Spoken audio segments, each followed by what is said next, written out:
Inay, kumusta na ho si Liam? Tanong agad ni Samantha sa ina kahit makahulugan ng tingin ni Maria sa kanilang dalawa ni Adrian. Ligtas na ang anak mo at nakabuti raw ang ginawa ni Adrian, sabi ng mga doktor. Sagot ni Aling Maria sa kanya. Salamat sa Diyos. Nakahinga ng maluwag na sabi ng dalaga nang malaman na ligtas na ang kanyang anak. Ikukuha ko na ng kwarto si Liam. May lungkot sa tinig na sabi ni Adrian bago sila iniwang mag-ina. Nakalingat lang ako ay nagpahalik ka na agad sa lalaking yun. May pigil ng ngiti sa mga labing sita ni Aling Maria kay Samantha. Nabigla ho ako. Hindi ko naman ho inaasahan na halikan ako ni Adrian. Puno ng kaligayahan ang puso na sagot niya sa ina. Ang lagay ba'y nagkakaunawan na kayong dalawa? Hindi ko ho alam. Hindi ba may girlfriend na kamo siya? Iyon nga rin ho ang alam ko. At kaibigan ko pa si Helen. Kung nobya ni Adrian ang Helen na yun, bakit nililikan ka niya? Hindi ko rin ho alam, inay. Hindi nagtagal at inilabas na ng ER si Liam. Nawala na sila ng pagkakataong mag-ina na mag-usap dahil nabaling ang kanilang atensyon sa kanyang anak. Nasa kwarto na si Adrian nang ipasok si Liam sa silid na kinuha ng binata para sa kanyang anak. Wala silang kibuan at hindi siya makatingin ng tuwid sa mga mata nito dahil naaalala niya ang mainit na halik na iginawad nito sa kanyang mga labi. Kung maayos na ho ang kalagayan ni Liam ay uuwi na muna ako. Paalam nito sa kanila na matamlay ang boses. Ikaw ang bahala. Maikling tugon niya rito. Bagsak ang mga balikat ni Adrian nang lumabas ng kwartong iyon. Si Warren ang pinuntahan ni Adrian at alam agad ng kaibigan na may malaki siyang problema. Anong problema at may dala kang alak? Tanong ni Warren kay Adrian.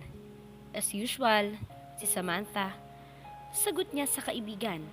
Ano naman ang problema mo kay Samantha? Ikinwento niya kay Warren ang nangyari kay Liam.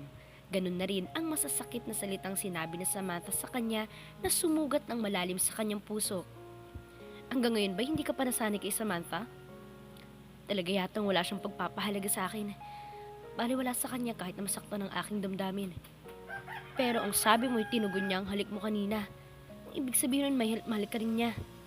Nagkakamali ka. Mahalas ang tingin sa akin ni Samantha. Kaya pipilitin ko siyang kalimutan. Patuloy lang kung masasaktan kung di ko gagawin ng ganun. Parang magwawala ang puso na sabi niya. Akala ko pa naman ay okay na kayo. Hanggang sa pangarap ko na lang siya pwedeng mahalin. At hindi yun magkakaroon ng katuparan kahit na kailan. Bakit kasi di mo siya kausapin ng maayos? Para malaman niya nararamdaman mo. Kulang pa bang pagpapakita at pagpapadama ko sa kanya ng aking pagmamahal? Hindi naman siguro siya manhid. Para hindi niya madama na mahal ko siya. Ang hirap sa inyong dalawa ni Samantha ay puro kayo pakiramdaman. Ayaw ninyong magsalita. Paano kayo magkakaintindihan? Wika ni Helen na nasa bahay na ni Warren nakatira. Tama si Helen. Magpakalalaki ka parit pagtapat mo ng harapan kay Samantha ang pagmamahal mo sa kanya. Payo ni Warren. Paano pa ako magtatapat sa kanya kung naniniwala siya na malas ako sa buhay niya? Laksan mong loob mo. Kung di mo yan gagawin, ay pareho kayong naghuhulaan. Daig pa ninyo naglalaro ng tagu-taguan. Para kayong mga bata sa ginagawa niyong yan. Muling sabi nito sa kanya. Papakalasing na lang muna ako. Baka sakaling magkaroon ako ng lakas ng loob kapag namanhid ng buong katawan. Sunod-sunod niyang tinungga ang laman ng basong sinalinan nito ng alak. At pagkatapos niyang makapitong tagay, ay nakatulog na siya ng mahimbing. Pinagtulungan ni Warren at Helen na ipasok sa loob ng kanilang kwarto si Adrian. Ang mabuti pa ay tayo nilang magsabi kay Samantha ng nararamdaman ni Adrian. Wika ni Helen kay Warren. Mabuti pa nga siguro. Parehong mahiyain ang dalawang yan, kaya walang mangyayari sa kanila. Ayon ni Warren sa sinabi ng kasintahan. Mabilis na nagbihis ang dalawa at pagkatapos ay nagpunta sila sa ospital na kinaroroonan ng mag-inang Samantha at Liam. Nagulat pa si Samantha sa kanilang pagdating. Paano ninyong nalaman na nandito kami? Tanong ng dalaga kina Warren at Helen. Nagpunta si Adrian sa bahay at sinabi niya sa amin ang nangyari kay Liam. Sagot ni Warren sa kanya. Bakit napasugod kayo? Madaling araw na.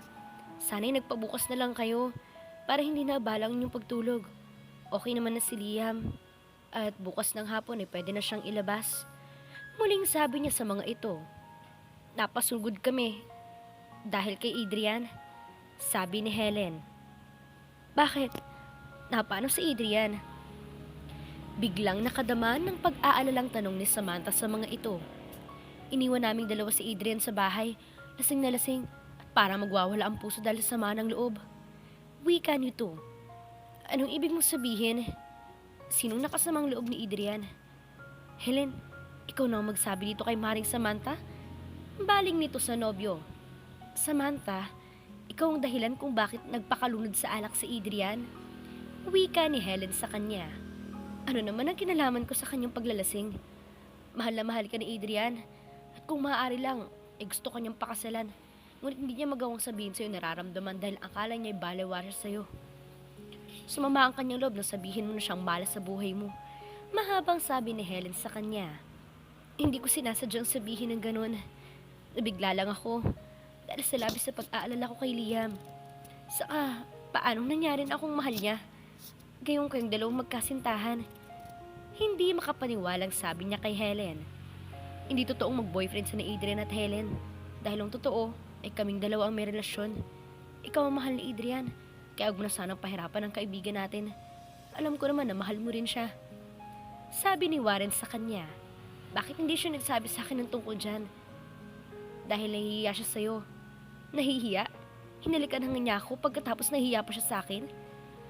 Samantha, kalimutan mo na sana ang lahat ng masamang nangyari para makapagsimula kayo ng panibagong buhay ni Adrian. Hiling ni Helen sa kanya. Nasaan ba siya ngayon? Nasa bahay namin. Si Warren ang sumagot sa kanya. Sabihin mo sa kanya na siya magsabi ng kanyang nararamdaman sa akin. Pero okay na sa'yo si Adrian? Makulit na tanong nito sa kanya. Saka ko nalang sasagutin ang tanong mo kapag nagawang magtapat sa akin ni Adrian. Sasabihin namin dalawa kay Adrian ang pag-usapan natin ngayon. Tuwang sabi ni Warren sapagkat alam na may pag-asa ang kaibigan sa kanya. Umaga na nang magising si Adrian at sinabi agad ni Warren at Helen sa kanya ang magandang balita. Ano? Pinuntahan niyo si Samantha at sinabi niyo sa kanya totoo? Biglang napalakas ang boses na tanong ni Adrian sa mga ito. Oo, alam na ni Samantha ang nararamdaman mo para sa kanya. Paano pa ako haharap sa kanya? Problemadong tanong niya sa magkasintahan. Malaking pag-asa mo, ang sabi ni Samantha ay gusto niya ikaw magsabi sa kanya ng iyong damdamin. Uwi ka naman ni Helen. Tatakot yata akong humarap sa kanya. Adrian, huwag mo nang palampasin magandang pagkakataon. Magtapat ka na sa kanya para matapos ng paghihirap mo. Giit nito. Paano kung nagkakamali kayo ng akala? Paano kung hindi niya ako mahal? Mahal ka ni Samantha. Basang-basa namin dalawang mga kilos niya. Giit diin ni Helen sa kanya. Puntahan mo na siya. Pambubuyo naman ito. Wala yata akong lakas ng loob. Gusto mo bang samahan ka pa naming dalawa ni Helen? Pwede ba? Napatapik sa noo si Warren. Pero ang kahulihan ay napilitan din ng dalawa na samahan siya sa kinaroroonan ng mag-inang Samantha at Liam. Ikaw na lang papasok sa loob. Baka may istorbo pa kami sa inyo. Sabi ni Warren nang makarating silang tatlo sa ospital. Paano si Liam? Kami nang bahala sa bata. Wika naman ni Helen. Mapipilitan din pala tayong pumasok sa loob. Wika nito sa kasintahan. Pwede pumasok na tayong tatlo. Ano pang hinihintay natin? Tanong ni Helen sa kanila. Kahit na kinakabahan ay napilitan si Adrian na sumunod kina Helen at Warren nang pumasok ang mga ito sa loob ng kwarto na kinaroroonan ni Samantha at Liam. Halika na. Wika nito sabay hilas sa kanya. Napangiti naman si Samantha nang makitang hinila ni Warren sa Adrian papasok sa loob. Para siyang bata na hindi mapakali at hindi alam ang gagawin habang nakatingin lang sa kanya ang babaeng naghihintay ng kanyang mga sasabihin. Adrian, tatayo ko na lang ba dyan? Untag sa kanya ni Helen. Ang mabuti pa ay lumabas na tayong lahat at hayaan natin na makapag-usap ng dalawang to. Wika ni Aling Maria nang makitang nagkakahiyaan silang dalawa. Warren, kumiram ka ng wheelchair para kay Liam. Utos ni Helen dito. Nagmamadali namang tumalima si Warren, pero naiinis na sa kanya ang kaibigan dahil sa kanyang katorpehan. Adrian, lumapit ka kay Samantha para naman kayong hindi magkakilala ng lagay na yan eh. Nanunuksong sabi ni Helen sa kanya. Pagkaraan pa ng ilang sandali ay nagbalik si Warren.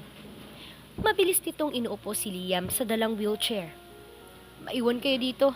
Ilak mong pinto, Helen. Inis na sabi ni Warren. Napahagik-gik ng tawa sa Samantha at lalo naman kinabahan sa Adrian nang makaalis ang kanilang mga kasama. Huwag mong sabihin sa akin na tatayo ko lang dyan at wala kang gagawin kung hindi titigan ako. Hindi nakatiis na sabi ni Samantha kay Adrian. Samantha, may sasabihin ako sa'yo at huwag ka sana magagalit sa akin. Di ko ginusto at hindi ko sinadya na matutuhan kitang mahalin.